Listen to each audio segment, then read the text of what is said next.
La salle de réunion du 40e étage, chez ce qui était encore Pendergrass Tech, sentait le silence tendu et le désespoir voilé.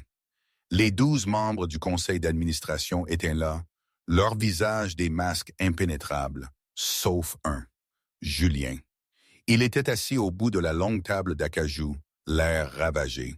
Ses cernes étaient profonds, son teint autrefois hâlé avait viré au jaune maladif.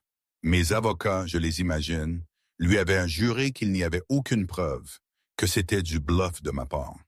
Mais le bluff n'était pas mon genre, et je savais que l'image de moi, la semaine dernière, en robe noire, devait le hanter. « Ouvrons cette réunion », a-t-il dit, sa voix rocailleuse, à peine reconnaissable. Premier point, l'acquisition de Sentient AI. Il nous faut un vote pour autoriser les fonds. Marcus, un des piliers du conseil, a interrompu. « Attendez, avant de voter sur 2 milliards de dollars, il faut parler des rumeurs. L'action a chuté de 4% ce matin, après les photos du gala. Le marché s'inquiète de la stabilité de la direction. » Julien a claqué la main sur la table. « Ma vie privée n'a rien à voir avec les affaires de l'entreprise. Si quand votre vie privée implique un divorce public et salissant avec la directrice financière qui a géré nos finances pendant 20 ans, a rétorqué Marcus. Son regard scrutait la pièce. Où est-ce Marie? Pourquoi n'est-elle pas là pour présenter l'évaluation des risques trimestriels? Marie est en congé sabbatique, a menti Julien, l'air de rien. Elle quitte l'entreprise pour se concentrer sur la philanthropie. C'est là que je suis entré. Le son de mes talons, sec et affirmé sur le marbre du couloir, et coupé sa phrase en plein milieu. Les portes vitrées se sont ouvertes. J'étais là. Pas de robe noire aujourd'hui. Un tailleur blanc éclatant, taillé au millimètre, éblouissant. Le blanc immaculé d'une page blanche, ou d'une flamme ardente, prête à consumer le passé. Je n'étais pas seul. À mes côtés, 2 hommes en costume sombre, des porte-documents à la main. Et, à l'horreur à peine dissimulée de Julien, Alexandre Dubois. Désolé d'être en retard, et je dis, d'une voix légère, sereine, la sécurité a essayé de désactiver mon badge. J'ai dû leur rappeler que je possède encore 15% de cette entreprise. Dehors! Julien s'est levé, son doigt tremblant pointant vers moi. La sécurité. Asseyez-vous, Julien, a dit Alexandre Dubois. Sa voix n'était pas forte, mais elle portait le poids d'une enclume. Il s'est dirigé vers le siège vide à l'autre bout de la table, le siège du Challenger.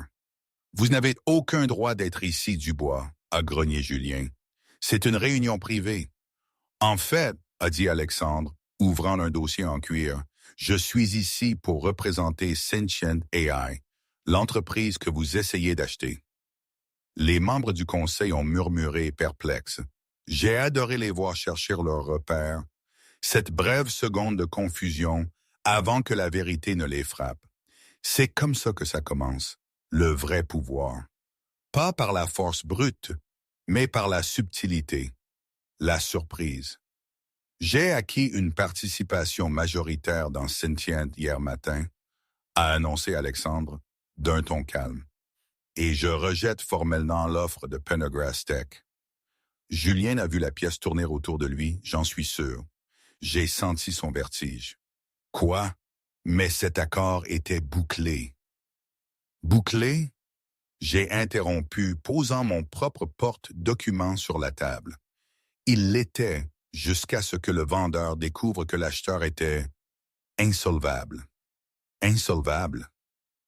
Marcus a regardé Julien, ses yeux plissés. « Julien, de quoi parle-t-elle? » J'ai ouvert mon porte-document. Non, je n'ai pas sorti quelques feuilles.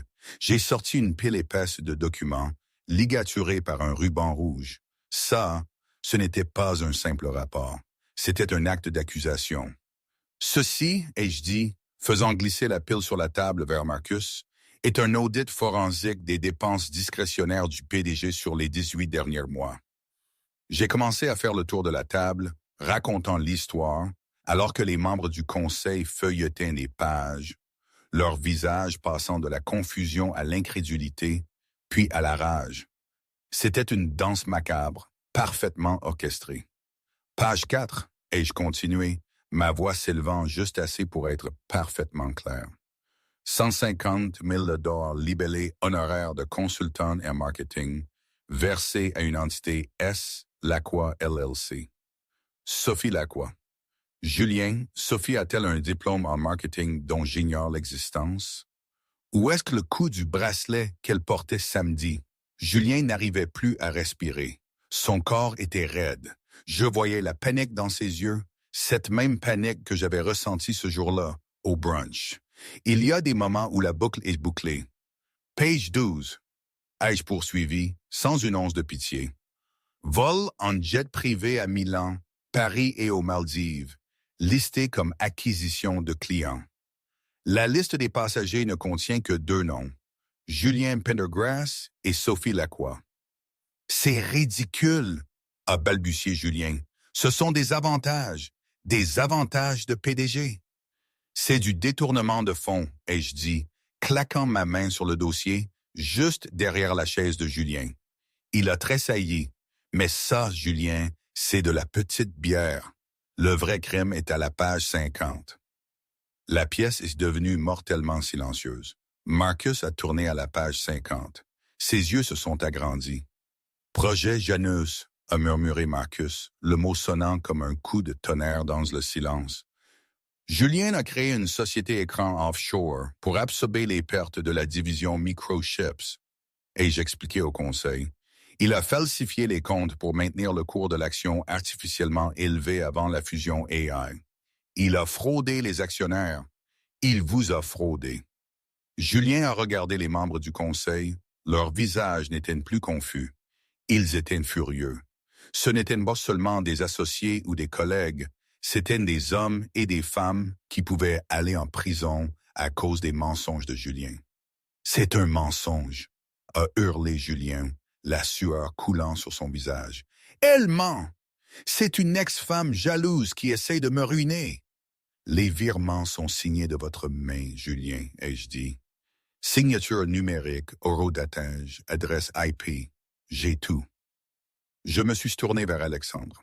Monsieur Dubois, en tant que propriétaire de Sentient AI, vendriez-vous votre entreprise à une firme sous enquête fédérale pour fraude boursière? Absolument pas, a dit Alexandre, fermant son dossier. En fait, je conseillerais au conseil que, à moins qu'une action immédiate ne soit prise, je transmettrai ces informations à la CC avant midi aujourd'hui. Marcus s'est levé. Il a regardé Julien avec un dégoût pur, total. Le genre de dégoût qui se niche au fond de l'estomac et vous laisse un goût amer. Julien Pendergrass, a dit Marcus formellement, je fais une motion pour vous destituer de votre poste de PDG, avec effet immédiat et pour juste cause. Est-ce que quelqu'un appuie cette motion? J'appuie, a dit la femme à la droite de Julien, sans hésitation. On aurait dit qu'elle avait attendu ce moment toute sa carrière. Tous pour. 11 mains se sont levées. Julien était assis seul, l'homme qui voulait être roi, l'homme qui pensait pouvoir me jeter comme un vieux peul. Vous êtes viré, Julien, a dit Marcus. La sécurité va vous escorter. Laissez votre téléphone et votre ordinateur portable. Julien s'est levé, ses jambes tremblantes. Il m'a regardé. Il voulait crier, frapper quelque chose, supplier. Mais il a vu le regard dans mes yeux. Ce n'était pas du triomphe, c'était de l'indifférence. Il n'était plus un mari, ni un partenaire, ni même un ennemi digne de ce nom. Il n'était qu'un mauvais investissement que j'avais finalement liquidé. « Tu as tout ruiné », a-t-il murmuré. « Non, Julien, ai-je dit, lissant le revers de mon tailleur blanc. J'ai juste équilibré les comptes. 2 agents de sécurité, des hommes que Julien avait lui-même embauchés, se sont avancés. Par ici, Monsieur Pendergrass. » Alors qu'on l'escortait hors de la pièce vitrée, il a vu Sophie Lacroix debout dans le hall, un sac de shopping à la main. Elle l'a vu, encadré par les gardes, l'air brisé. Elle n'a pas couru vers lui. Au lieu de cela, elle a vérifié son téléphone, s'est retournée et a marché vers la sortie. Les portes se sont refermées, laissant derrière elle un silence apaisant. La salle de conférence était redevenue calme. J'ai pris le siège au bout de la table, le siège que Julien avait occupé 1 heure plus tôt. Un nouveau chapitre s'ouvrait. Alors, ai-je dit, maintenant que les ordures ont été sorties, devrions-nous discuter de la restructuration de cette entreprise? Alexandre a souri depuis l'autre bout de la table. Je crois que Sentient AI serait très intéressé par une fusion, à condition que le nouveau PDG soit quelqu'un en qui j'ai confiance. Je pense que ça peut s'arranger, et je souris, mon regard perçant les visages du conseil. L'heure des comptes était finie. L'heure de construire commençait. Je me souviens du brunch. Oh, ce brunch, était-ce une semaine avant le gala? Je ne sais plus exactement. Les dates s'embrouillent avec l'émotion, vous savez. Je me souviens de l'odeur de la truffe blanche, de l'arrogance palpable dans l'air du Yarden, un de ces conservatoires sur les toits de Paris. Pardon, je devrais dire Manhattan, même si maintenant tout ça me paraît loin, comme une autre vie. On était censé discuter affaires, comme d'habitude.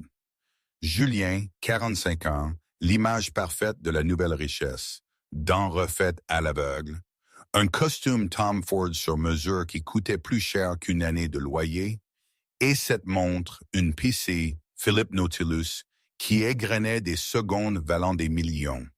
PDG de Pendergrass Tech, une entreprise qu'on avait propulsée au Fortune 500. À côté de lui, Sophie, 24 ans, un mannequin Instagram avec 3 millions d'abonnés et une personnalité fabriquée pour les algorithmes. Elle portait une mini-robe Versace rouge vif qui criait « Regardez-moi », ses ongles longs et pointus tapotant sans cesse son iPhone. Et moi en face. Mary Pendergrass, 42 ans. Un simple pull en laine beige, un pantalon noir pratique, des chaussures plates. Mes cheveux attachés en un chignon simple, un peu désordonné. Pas de botox, pas de filler. Je ressemblais exactement à ce que j'étais. Une femme qui avait passé les 20 dernières années à travailler 18 heures par jour pour aider son mari à construire une entreprise d'un garage en banlieue lyonnaise. Non, c'était dans l'Ohio à l'époque, mais l'image de la banlieue me revient plus. C'est plus français, vous comprenez, à un gratte-ciel à New York. Julien, ai-je dit, ma voix basse. Je détestais ces déjeuners publics. Il faut parler de la réunion du conseil de mardi. Les actionnaires sont inquiets de l'acquisition de la firme d'IA. Les chiffres ne collent pas. Julien n'a même pas levé les yeux de son menu. Tu t'inquiètes trop, Marie. C'est pour ça que tu as l'air si fatiguée tout le temps. Sophie a gloussé, couvrant sa bouche d'une main ornée d'un bracelet en diamant que Julien lui avait acheté la semaine précédente. Un bracelet qui, je le savais, coûtait 45 000 $ parce que je gérais les comptes du ménage. « Oh mon Dieu, joue !» a piaillé Sophie, sa voix perçant le jazz ambiant. « Elle parle encore de boulot? Je croyais que tu avais dit qu'elle était comme à la retraite. Elle ressemble à ma comptable, mais habillée comme ma grand-mère. » Je me suis raidi. J'ai serré mon verre d'eau. « Je suis la directrice financière de l'entreprise, Sophie. Techniquement, je suis la supérieure de ton patron. » Sophie a roulé des yeux, se penchant pour chuchoter bruyamment à Julien. « Elle doit vraiment venir au Gala Obsidian ce week-end? Sérieusement, Jou, il y aura plein de presse. Vogue sera là. Tu veux vraiment te tenir à côté de ça? » Elle a fait un geste vague vers mon pull beige. Ça sent la naphtaline et la dépression. Julien a enfin regardé sa femme. Ses yeux n'étaient pas aimants. Ils étaient calculateurs. Il m'a regardé comme il aurait regardé un bien en dépréciation, un morceau de matériel obsolète qui ralentissait son nouveau système d'exploitation ultra performant. « Sophie a raison, Marie, » a dit Julien froidement. « Le Gala Obsidian, c'est une question d'image. C'est l'avenir. Tu représentes le passé, les années de galère. Je ne veux pas qu'on me rappelle cette galère. » La galère? Ma voix est tremblée légèrement. J'ai codé l'algorithme original, Julien. J'ai vendu la bague de fiançailles de ma mère pour payer notre premier serveur. Je ne suis pas seulement le passé, je suis le fondement. Les fondations sont faites pour être enterrées, a interjeté Sophie avec un sourire en coin. C'est là que le serveur est arrivé avec une bouteille de Dom Pérignon. Le bouchon a sauté, le son résonnant comme un coup de feu. Tandis qu'il servait, Sophie a tendu la main vers son verre, mais a maladroitement cogné son coup d'œil vers l'extérieur. Le verre entier de champagne, collant, doux et froid, a éclaboussé directement ma poitrine. La laine beige l'a absorbé instantanément, virant au brun sombre et boueux. Le restaurant est devenu silencieux. « Oups !» a couiné Sophie d'une manière totalement peu convaincante. Elle n'a pas tendu la main vers une serviette. Elle a étouffé un rire avec une toux. « C'est ma faute. Mais honnêtement, c'est une amélioration. Au moins maintenant la tenue a un peu de couleur. » J'ai haleté, le liquide froid s'infiltrant sur ma peau. J'ai regardé Julien, attendant qu'il me défende, attendant que l'homme que j'avais aimé pendant 2 décennies me tende une serviette, réprimande sa maîtresse, montre un semblant de décence. Julien a juste soupiré. Il a fait signe au serveur pour l'addition. « Va te nettoyer, Marie, a-t-il dit, sa voix plate. Tu fais une scène, les gens nous regardent. » Il a raison, a ricané Sophie, sortant son téléphone pour prendre un selfie subtil avec la tache humide en arrière-plan. « Tu ressembles à un chien mouillé. Tu devrais peut-être juste rentrer chez toi. Ju et moi avons du shopping à faire de toute façon. Il faut lui trouver une cravate qui aille avec ma robe pour le gala. » Je me suis levé. Je tremblais. Non pas du froid du champagne, mais d'une rage si pure, si incandescente, qu'elle semblait pouvoir réduire le restaurant en cendres. J'ai regardé Sophie puis Julien. « Tu penses que rien que les vêtements font la femme, Julien? » ai-je chuchoté. « Je pense que les vêtements montrent qui appartient à ce monde et qui n'y appartient pas, a répondu Julien, me tournant le dos. Et toi, ma chère, tu n'y appartiens plus depuis longtemps. » Je me suis retourné et je suis parti. Je n'ai pas couru. Je n'ai pas pleuré. Mais en passant devant la vitre réfléchissante de l'entrée, j'ai aperçu mon reflet. J'ai vu la tache, j'ai vu les yeux fatigués, et pour la première fois en 20 ans, je n'ai pas vu une partenaire. J'ai vu une idiote. Mais Julian Pendergrass avait commis une erreur fatale. Il avait supposé que mon silence était une faiblesse. Il avait oublié que les tempêtes les plus dangereuses commencent toujours par une chute de pression. L'appartement terrasse de Park Avenue était d'habitude mon sanctuaire, mais ce soir-là, il ressemblait à un cachot. J'avais pris une douche, frottant le champagne de ma peau jusqu'à ce qu'elle soit à vif, et j'avais enfilé une robe de chambre en soie. J'étais assise dans le salon obscur, contemplant la ligne d'horizon. L'ascenseur a sonné à 23 heures. Julien est entré sentant le cognac cher et le parfum écœurant de Sophie, un Chanel Indégéché appliqué trop généreusement, dépourvu de la subtilité que le parfum exigeait. Il ne s'attendait pas à me voir assise là. Il a desserré sa cravate, jetant ses clés sur la console en marbre italien à 80 000 $. « Je croyais que tu dormirais, a-t-il grogné. Il faut parler du gala, ai-je dit, allumant une seule lampe. La lumière projetait de longues ombres sur mon visage. Julien a grogné, se frottant les tempes. « Marie, laisse tomber, tu n'y vas pas. »« Je dois y aller, ai-je dit calmement. Je suis au conseil d'administration de l'association caritative. Mon nom est sur l'invitation. Julien Pendergrass et Madame Pendergrass. » Julien s'est dirigé vers le bar et s'est servi un scotch. Il a bu une longue gorgée avant de se tourner vers moi. L'expression sur son visage était un mélange de pitié et d'agacement. Le regard que l'on jette à un enfant qui ne comprend pas les règles d'un jeu. « C'est justement ce dont je voulais te parler, » a dit Julien. Il a fouillé dans sa veste de costume et a sorti une épaisse enveloppe de couleur crème. Il l'a jetée sur la table basse devant moi. Elle a atterri avec un bruit sourd. « Qu'est-ce que c'est ?» ai-je demandé, bien que mes tripes le sachent déjà. « C'est un accord post-nuptial, » a dit Julien, et une stratégie de retrait. J'ai fixé l'enveloppe. Un retrait de l'entreprise, du conseil, de « nous ».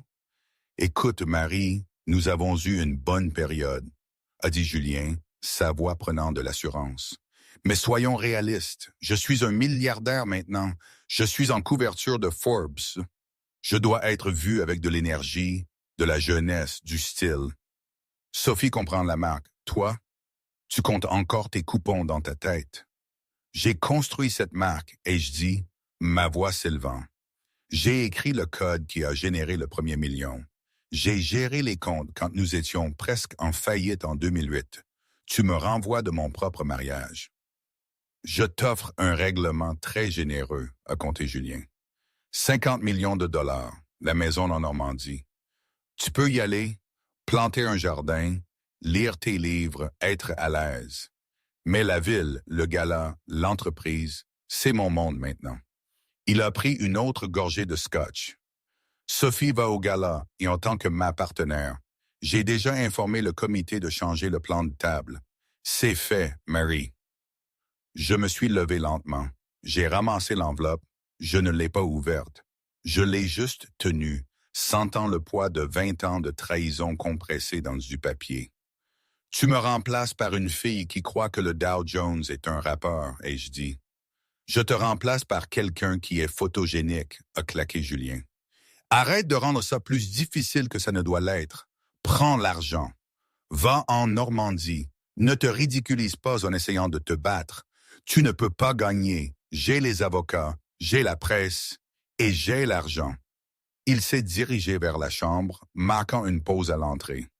Oh, et Marie, s'il te plaît, sois partie d'ici demain après-midi. Sophie veut déménager certaines de ses affaires avant le gala. Elle a besoin d'espace dans le placard pour sa robe. C'est une Dior sur mesure. Tu ne comprendrais pas la haute couture, mais crois-moi, elle a besoin de place. Il a fermé la porte de la chambre. Je suis resté dans le silence du salon. J'ai regardé l'enveloppe. 50 millions de dollars. C'était beaucoup d'argent pour la plupart des gens. Pour moi, c'était une insulte. C'était de l'argent pour me faire taire. J'ai marché jusqu'à la cheminée.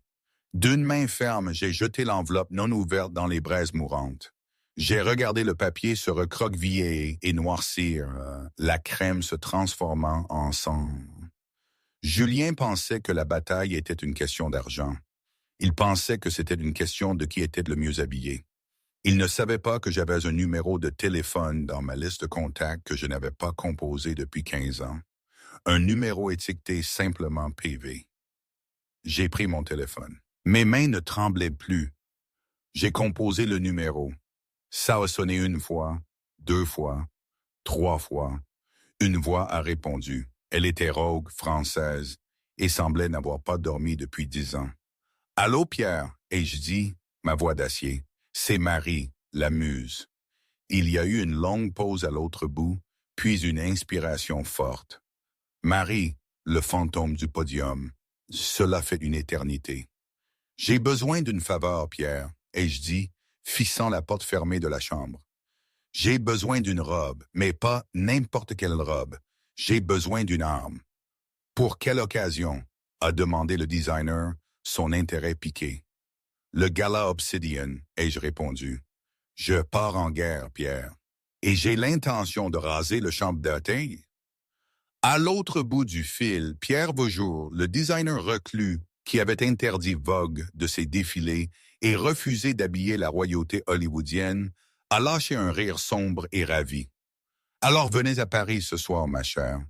Nous avons du travail à faire. » La vie, parfois, vous met à l'épreuve d'une manière tellement absurde que vous ne savez plus si vous êtes dans un film ou dans votre propre existence. Julien pensait que j'étais parti, la queue entre les jambes, me cacher dans une maison de campagne. Il ne savait pas que, à cet instant précis, j'étais à 30 000 pieds, dans un Gulfstream J650 affrété, en route pour Paris. C'est fou, n'est-ce pas? De croire qu'une personne est finie juste parce qu'elle ne correspond plus à l'image que vous voulez projeter. Comme si 20 ans de construction, d'intelligence, de travail acharné pouvaient être effacés par un pull beige et une tache de champagne. C'est ça qui est dingue, au fond. Cette superficialité que je côtoyais, que j'avais même nourrie sans m'en rendre compte. J'ai toujours pensé que le travail parlait de lui-même, Mais il y a des mondes où l'apparence est le seul langage qui compte. Et je devais apprendre à le parler à ma manière, sans jamais oublier qui j'étais, ni d'où je venais. Mais là, dans cet avion, je n'étais pas encore cette personne. J'étais juste une femme blessée, déterminée à ne plus l'être. Julian Pendergrass s'est réveillé le lendemain matin dans un appartement terrasse vide. Le placard était à moitié vide. Les poules beiges, les pantalons pratiques, les chaussures sensées avaient disparu. Il a souri en buvant son café. Il a supposé que j'avais compris l'allusion et que je m'étais retiré à la maison de campagne en Normandie pour lécher mes blessures et planter des hortensias. Il a envoyé un SMS à Sophie. La méchante sorcière est partie. Le château est à toi. Il n'avait aucune idée que je n'étais pas en Normandie. J'étais, comme je l'ai dit, à 30 000 pieds d'altitude. Julienne avait commis une erreur de calcul critique. En tant que directrice financière, je ne me contentais pas de gérer les comptes de l'entreprise. Je connaissais chaque faille, chaque compte offshore et chaque actif caché. J'avais un trésor de guerre personnel, un compte séparé que j'avais constitué en 20 ans grâce à mes propres honoraires de consultante et à mes premiers dividendes boursiers que je n'avais jamais mélangés avec ceux de Julien. Il contenait une liquidité substantielle, assez pour acheter une petite île, ou dans ce cas, assez pour m'offrir une résurrection. J'ai atterri au Bourget juste au coucher du soleil sur Paris. Une Mercedes Maybach noire m'attendait sur le tarmac. « Madame Pendergrass », a dit le chauffeur en inclinant la tête. « Monsieur Vaujour vous attend. » 30 minutes plus tard, la voiture s'est arrêtée devant une lourde porte en fer couverte de graffitis, sans prétention, dans le marais. Pas d'enseigne, pas de sonnette. Pour le passant moyen, ça ressemblait à un entrepôt abandonné. Pour l'élite, les quelques-uns qui savaient, c'était le sanctuaire de Pierre Vaujour, le seul homme de la mode qui avait refusé d'habiller la reine d'Angleterre parce qu'il n'aimait pas l'éclairage à Buckingham Palace. J'ai frappé 3 fois. La lourde porte a gémi en s'ouvrant. Pierre était là. Il avait 70 ans, portait un kimono de soie et fumait une fine cigarette noire. Ses cheveux étaient un choc de blanc. Ses yeux derrière des lunettes rondes teintées étaient aussi perçants que des aiguilles. La muse est de retour, a chuchoté Pierre, de la fumée s'échappant de ses lèvres. Il m'a fait entrer et a verrouillé la porte. L'intérieur était une caverne de merveilles. Des rouleaux de soie rares, du velours vintage des années 1920 et des mannequins drapés de tissu qui ressemblaient à du métal liquide remplissaient l'espace. « J'ai vu la photo », a dit Pierre, me conduisant à une chaise longue en velours. « Celle que cette fille, cette chose en plastique, a postée. Toi dans ton pull taché. » Ça a fait le buzz, ai-je dit, ma voix ferme. Ils m'appellent la daffe ringarde. Des mèmes, des blagues. L'action de Julien a même augmenté parce que le marché pense qu'il se débarrasse enfin du poids mort. Pierre a craché sur le sol. « Philistin, Julien est un costume. Il voit une femme comme un accessoire. Nous allons faire de vous l'événement principal. » Il a commencé à me tourner autour, un mètre ruban à la main, ses yeux scannant ma silhouette. J'avais perdu du poids à cause du stress, mais ma structure osseuse était élégante, statuaire. « Le gala obsidian », a murmuré Pierre. « Tout le monde sera en paillettes, en or, en argent, essayant de ressembler à des boules disco. Nous ne ferons pas de paillettes, Marie. Nous ferons de l'obscurité. » Il a tiré un rouleau de tissu d'un coffre-fort verrouillé. « Ceci, » a dit Pierre, caressant le tissu, « est de la soie Vaur. Je l'ai fait tisser dans un monastère à Kyoto. Elle absorbe 99% de la lumière. Elle est plus noire que la nuit. Quand vous porterez ça, vous ressemblerez à un vide dans la pièce. Un trou noir qui consume tout ce qui l'entoure. »« Et la coupe ?» ai-je demandé. « Sévère, » a dit Pierre, fendant l'air de sa main. Un décolleté plongeant dangereusement, mais avec des manches qui suggèrent de la royauté. Et le dos. Le dos sera entièrement ouvert, mais il nous faut autre chose. Quelque chose qui crie « Je ne suis pas brisé ». Il s'est dirigé vers un coffre-fort dans le mur, a fait tourner le cadran et a sorti une boîte en velours. À l'intérieur se trouvait un collier qui m'a fait haleter. C'était un choker de diamants noirs bruts, non taillé, dégoulinant dans un seul rubis rouge sans massif de la taille d'un œuf de pigeon. Le cœur de la fureur, a souri Pierre. Je l'ai conçu pour une tsarine russe qui n'a jamais pu le porter parce que la révolution a éclaté. Il attendait une femme avec suffisamment de colère pour le porter. J'ai touché les pierres froides. C'est parfait. Mais Marie, a dit Pierre, m'arrêtant. Il a retiré ses lunettes, me regardant dans les yeux. La robe n'est qu'un tissu. Les bijoux ne sont que des pierres. Si vous entrez dans ce bal avec la posture d'une victime, vous ne serez qu'une victime dans une jolie robe. Vous devez y entrer comme si vous possédiez le bâtiment, comme si vous possédiez Julien. Je ne veux pas seulement le posséder, Pierre, et je dis, mes yeux reflétant le rubis rouge. Je veux le ruiner émotionnellement et publiquement. Bien, a souri Pierre. Alors, nous avons 48 heures. Levez-vous. Il faut ajuster le corsage. Pendant que Pierre opérait sa magie, j'avais un autre appel à faire. Une robe était une déclaration. Mais lors d'un gala de la haute société, le statut d'une femme était souvent, malheureusement, mesuré par la personne à son bras. Je ne pouvais pas entrer seul. Cela ressemblerait à de la défiance, mais aussi à de la solitude. Je devais entrer avec quelqu'un qui ferait sentir Julian Pendergrass très, très petit. J'étais assise dans l'atelier, le doux ronronnement des machines à coudre en fond sonore, et j'ai regardé mon téléphone. J'ai fait défiler mes amis qui m'avaient déjà fantôme depuis que la nouvelle de la rupture avait fui. Je me suis arrêté sur un nom que je savais que Julien craignait plus que la CSI, Alexandre Dubois. Alexandre était un capital risqueur britannique, un requin qui avait essayé d'acheter Pendergrass Tech 5 ans auparavant. Julien l'avait repoussé, s'était moqué de lui dans la presse et l'avait qualifié de raider d'entreprise de seconde zone. Alexandre n'avait jamais riposté publiquement. Il avait simplement attendu. Je savais quelque chose que Julien ignorait. Je savais qu'Alexandre avait secrètement financé la start-up d'IA que Julien tentait d'acquérir.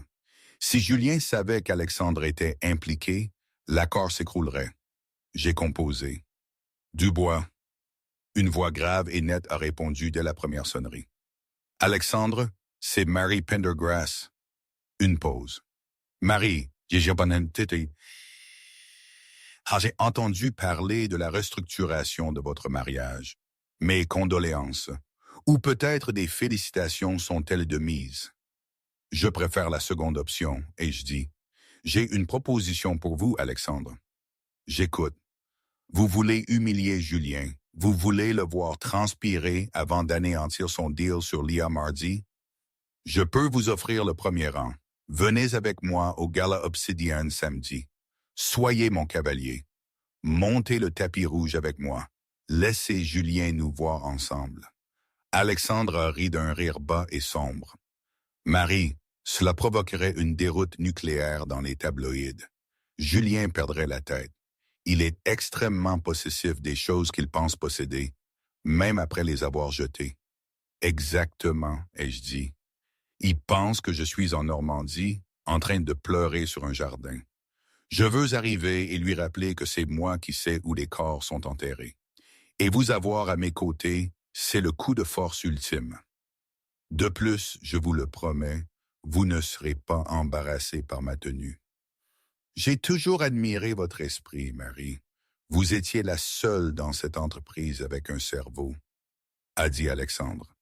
Très bien. Mon jet viendra vous chercher à Paris demain matin. Nous arriverons au gala ensemble.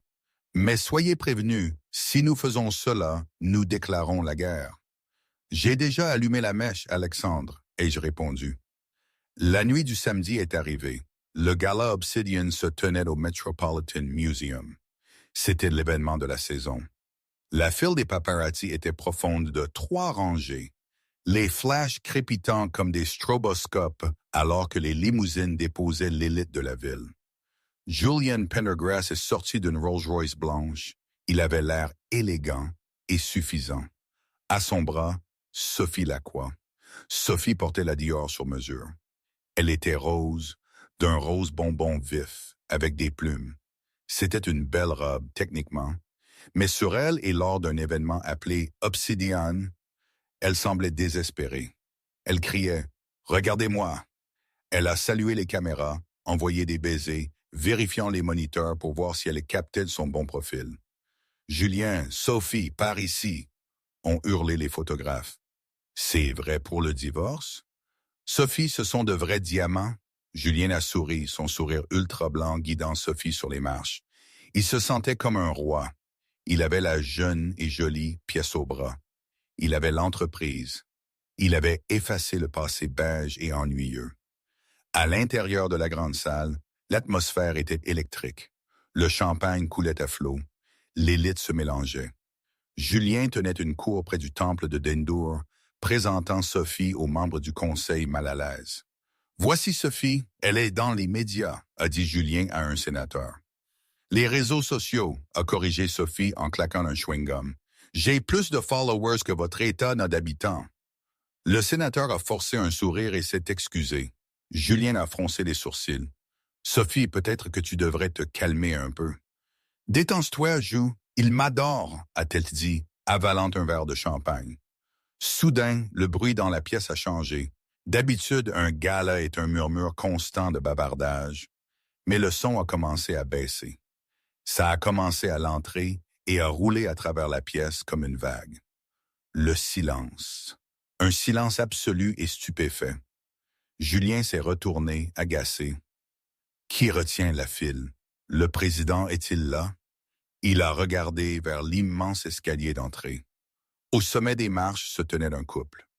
L'homme était Alexandre Dubois, grand, portant un smoking bleu nuit, coupé si net qu'il aurait pu couper le souffle, ressemblant au frère diabolique et plus riche de James Bond. Mais personne ne regardait Alexandre. Il regardait la femme à son bras, Marie. Je ne ressemblais plus à Marie. Je ressemblais à une déesse des ténèbres qui était sortie des profondeurs de l'océan pour les noyer tous. La robe était en velours Vanta Black. Elle absorbait les flashs des appareils photo, créant une silhouette qui ressemblait à une déchirure dans le tissu de la réalité. Elle épousait mon corps comme une seconde peau, dévoilant une silhouette que Julien avait ignorée pendant des années, des courbes sculptées par le Pilates. Il ne savait pas que j'en faisais. Une taille parfaite. Le décolleté plongeait profondément, révélant une peau qui brillait d'un éclat lumineux et cher, et autour de mon cou reposait le cœur de la fureur. Les diamants noirs scintillaient sombrement, et le rubis massif reposait dans le creux de ma gorge comme une goutte de sang frais. Mes cheveux n'étaient plus en chignons désordonnés. Ils étaient lisses, raides et séparés au milieu, tombant dans mon dos comme une nappe d'obsidienne. Mon maquillage était féroce, un œil charbonneux qui me donnait l'air dangereuse, et des lèvres peintes d'un rouge cramoisi mat. Je n'ai pas souri. Je n'ai pas salué. J'ai simplement posé ma main sur le bras d'Alexandre et j'ai commencé à descendre les marches. Clic, clic, clic. Puis l'explosion. Les photographes sont devenus fous. Les flashs étaient si intenses qu'ils en étaient aveuglants. « Marie! Marie, par ici! Qui portez-vous? C'est Alexandre Dubois! Regardez le collier! » Sophie Laca a laissé tomber son verre de champagne. Il s'est brisé sur le sol, éclaboussant de liquide rose ses propres chaussures à plumes. Personne ne l'a même regardé. Julien a senti son sang se figer. Il ne pouvait pas bouger. Il a fixé son ex-femme, son cerveau incapable de traiter l'image. C'était la femme qu'il appelait ringarde. C'était la femme à qui il avait dit d'aller couper des coupons. Elle avait l'air royale. Elle avait l'air terrifiante. Elle avait l'air inabordable. J'ai atteint le bas de l'escalier. J'ai balayé la pièce du regard, mes yeux se fixant sur ceux de Julien. Je n'ai pas détourné le regard. Je n'ai pas cilié. Alexandre s'est penché et m'a chuchoté à l'oreille, me faisant éclater d'un rire rare et sincère qui a résonné dans le hall silencieux. C'était un rire de liberté. « Prête à dire bonjour? » a demandé Alexandre. « Allons-y, » ai-je dit. Nous nous sommes dirigés directement vers Julien et Sophie. La foule s'est écartée comme la mer Rouge. Julien a essayé de se recomposer. Il a redressé sa cravate, mais ses mains transpiraient. Marie a étouffé Julien alors que je m'approchais. Quoi? Qu'est-ce que tu fais ici? Je me suis arrêté. J'ai regardé Sophie, scannant la robe rose à plumes de haut en bas, avec une expression de léger amusement. Bonjour, Julien, ai-je dit, ma voix douce comme du velours. Sophie, de belles plumes, très rue Sésame. Sophie a ouvert la bouche pour répliquer, mais les mots sont morts dans sa gorge. Elle a regardé mon rubis, puis son propre bracelet en diamant. Soudain, ses bijoux ressemblaient à des jouets sortis d'une boîte de céréales. « Et Alexandre ?» a craché Julien, regardant le Britannique. « Je ne savais pas que vous vous connaissiez. »« Oh, on se connaît depuis longtemps, » a souri Alexandre, ses yeux froids. Marie me parlait justement de l'acquisition de l'IA. Des chiffres fascinants. Nous avons beaucoup à discuter. Julien a pâli. C'est une affaire confidentielle de l'entreprise. Plus maintenant, ai-je dit doucement. Je suis actionnaire, Julien, une actionnaire majeure, et j'ai des inquiétudes concernant la gestion. J'ai fait un pas de plus vers Julien, envahissant son espace personnel. Je sentais un parfum sur mesure que Pierre m'avait donné, rose, ombre, cuir et fumée. Tu m'as dit de me nettoyer, Julien, ai-je chuchoté assez fort pour que les journalistes proches puissent l'entendre. Je l'ai fait. J'ai frotté 80 kilos de poids mort et je me sens beaucoup plus légère. Julien est resté figé, la bouche légèrement ouverte. J'ai souri, je lui ai tourné le dos et je suis parti avec Alexandre, la traîne de ma robe noire balayant l'endroit où Sophie avait renversé son verre, le nettoyant.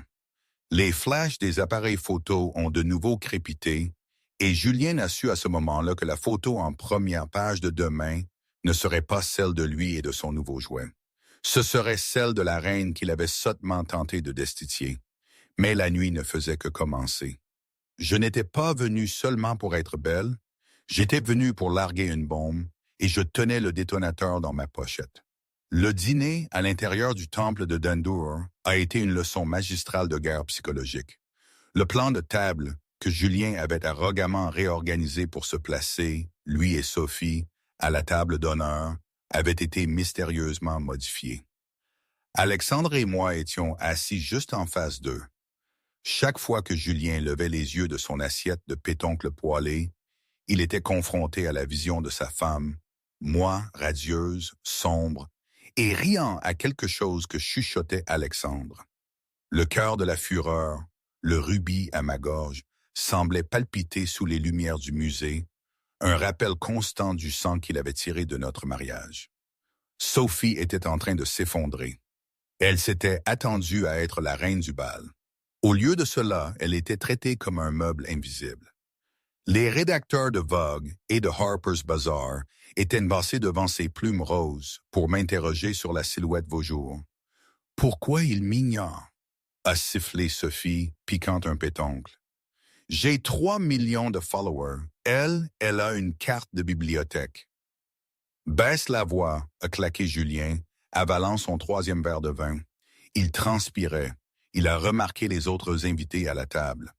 Des PDG de firmes technologiques rivales, un sénateur et un magnat du pétrole écoutaient attentivement mes propos. « Le marché est en train de changer, disais-je, ma voix claire et autoritaire.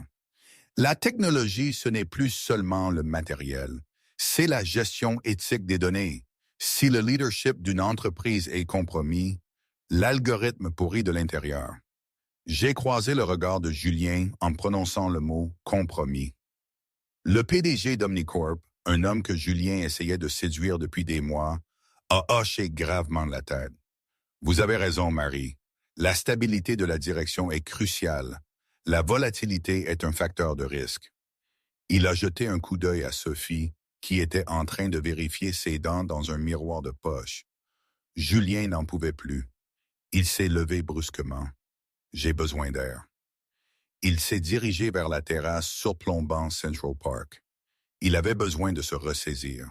Il avait besoin de se rappeler qu'il était le milliardaire. Il était le génie. Et Marie n'était qu'une ex-rancunière. Il n'a pas entendu le léger cliquetis de mes talons derrière lui. « Vous fuyez si tôt ?» Julien s'est retourné.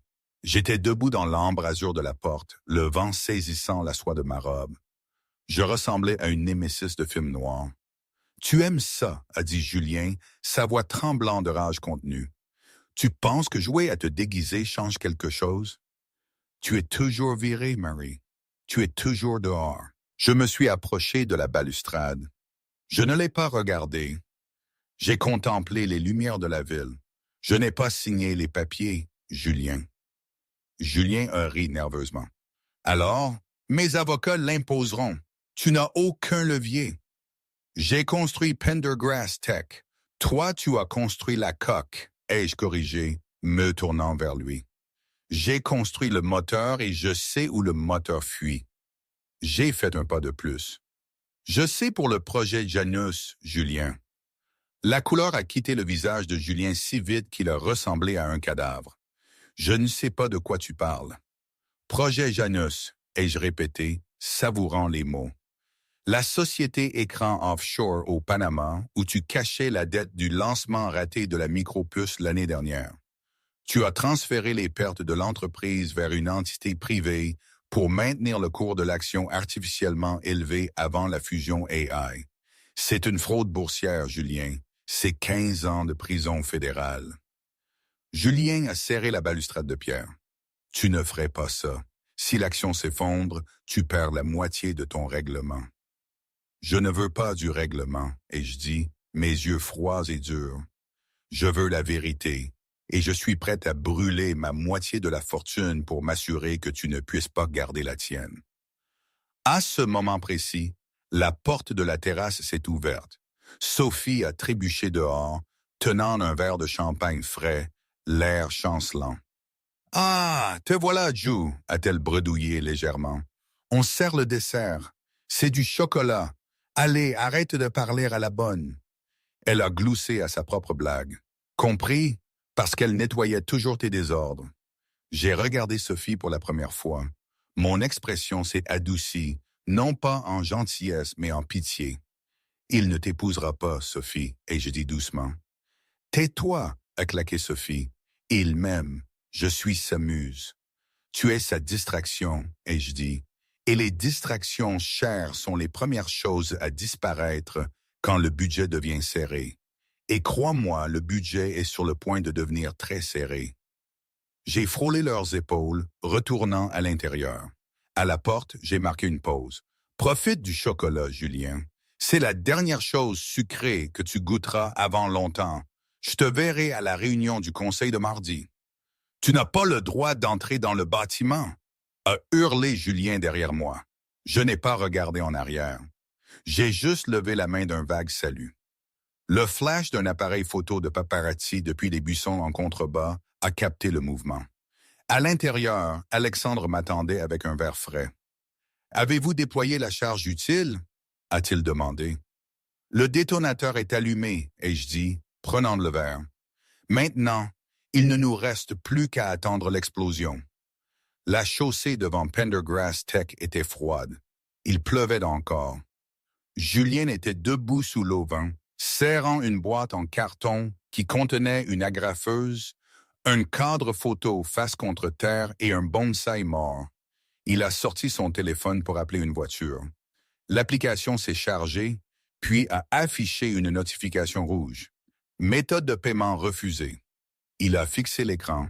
Il a essayé sa carte d'entreprise. Carte désactivée.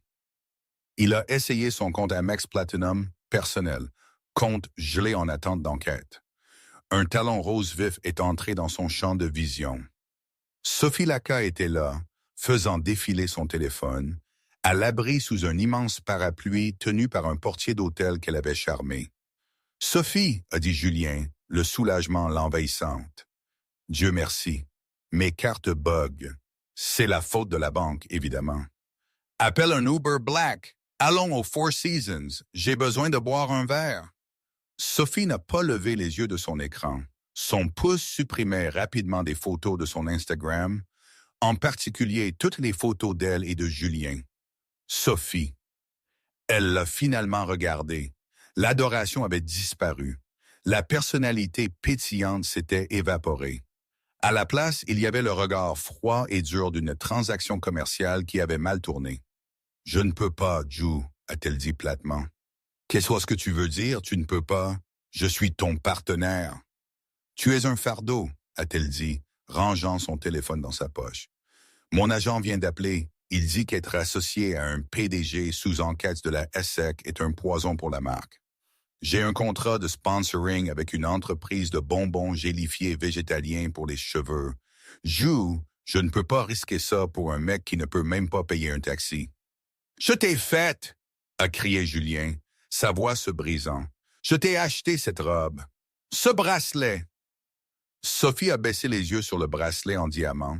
Elle a haussé les épaules, l'a détaché et l'a laissé tomber dans sa boîte en carton. « Garde-le. C'est de la pacotille, de toute façon. Je l'ai fait évaluer hier. Tu es radin, Ju. C'est ton problème. Tu voulais une vie de champagne avec un budget de bière et tu as utilisé tout le monde pour l'obtenir. » Un SUV noir s'est arrêté. Pas pour Julien, mais pour Sophie. Elle a ouvert la porte. « Où vas-tu aller? » a demandé Julien, sa voix faible. « Dubaï, a-t-elle dit. J'ai rencontré un baron du pétrole dans mes DM pendant que tu te faisais virer. Il déteste la technologie. Il adore les plumes. » Elle a claqué la porte. Le SUV a accéléré, éclaboussant de l'eau boueuse sur le pantalon du costume sur mesure de Julien. 6 mois plus tard, le rebranding de Pendergrass Tech était l'étude de cas commercial de la décennie. Le nom Pendergrass a été retiré du bâtiment dans les 48 heures suivant la réunion du conseil. L'entreprise s'appelait désormais simplement Foundry Systems. Cela symbolisait un retour à la construction de choses durables. Je suis assise dans le bureau du PDG. Il a l'air différent. Le verre et le chrome stérile et intimidant que Julien aimait ont disparu. La pièce est maintenant remplie de bois chaleureux, d'or et de lumière. Je révise le rapport des bénéfices du 3e trimestre. Les revenus ont augmenté de 18%. La fusion avec Cincinnati AI avait créé un mastodonte qui dominait le marché, mais en le faisant avec une transparence qui avait regagné la confiance de Wall Street. On frappe à la porte. Alexandre Dubois entre. Il ne porte pas de smoking aujourd'hui, mais il a toujours l'air sans effort, cher, dans un pull anthracite et un jean. « Vous travaillez tard, Madame la PDG, » a-t-il dit, posant 2 cafés sur mon bureau. Vieilles habitudes? J'ai souri, prenant une tasse. « Vous avez vu les nouvelles? »« Oui, » a dit Alexandre, s'asseyant sur le bord de mon bureau. L'audience de condamnation était aujourd'hui. J'ai hoché la tête lentement. J'ai regardé par la fenêtre la ligne d'horizon de New York. Julien avait plaidé coupable de 3 chefs d'accusation de fraude boursière et de détournement de fonds. En échange d'une peine plus légère, il avait liquidé tous ses biens pour rembourser les actionnaires. L'appartement de terrasse avait été vendu. Les voitures avaient été vendues aux enchères. La maison en Normandie avait disparu. 3 ans de prison à sécurité minimale, ai-je dit doucement, et une interdiction à vie d'occuper un poste de dirigeant d'entreprise. Il s'en est tiré à bon compte, a fait remarquer Alexandre. Il a détruit les moyens de subsistance des gens pour nourrir son ego. Il s'est détruit lui-même, ai-je corrigé. Je lui ai juste tendu l'appel. Alexandre a fouillé dans sa poche. En parlant de liquidation, j'ai assisté à la vente aux enchères ce matin en votre nom, comme demandé. Il a sorti une petite boîte en velours. Mon souffle s'est coupé. Je l'ai ouverte. À l'intérieur se trouvait une modeste bague en diamant vintage. Elle n'était pas énorme. Elle n'était pas parfaite, mais c'était la bague que mon père avait donnée à ma mère en 1970. La bague que j'avais vendue il y a 20 ans pour acheter le premier rack de serveur pour une start-up appelée Pendergrass Tech. Julien l'avait racheté il y a des années. Apparemment, il l'avait gardée dans un coffre-fort, non pas pour me la rendre, mais comme un trophée, un rappel de ce que j'avais sacrifié pour lui. « Vous l'avez racheté » ai-je chuchoté, les larmes me montant aux yeux. « J'ai surenchéri sur un collectionneur de Tokyo » a souri Alexandre. Je pensais qu'elle appartenait à la personne qui en comprend réellement la valeur. J'ai sorti la bague, Je ne l'ai pas mise à mon doigt. J'ai fermé mon poing autour d'elle, sentant le métal froid se réchauffer contre ma peau. Merci, Alexandre. Alors, a dit Alexandre, se levant et me tendant la main, maintenant que le passé est officiellement récupéré, je crois qu'il y a un gala au Guggenheim ce soir. Et j'ai un nouveau smoking que je meurs d'envie de montrer. J'ai regardé la bague, puis l'homme qui m'avait soutenu, alors que je n'étais rien d'autre qu'une ex-femme ringarde dans un pull beige. J'ai mis la bague dans ma poche.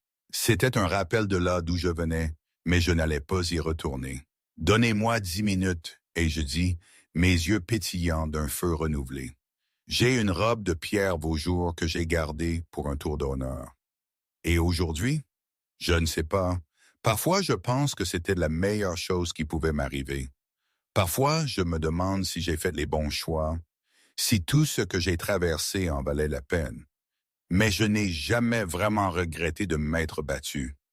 La bague est là dans ma poche de temps en temps, un rappel constant que l'on peut tout reprendre, même ce qui semble perdu. C'est une part de mon histoire, pas une fin en soi. La vie n'est pas un conte de fées, avec un « ils vécurent heureux pour toujours ». C'est un chemin sinueux, rempli de batailles, de victoires et de doutes. Mais c'est le mien, et c'est tout ce qui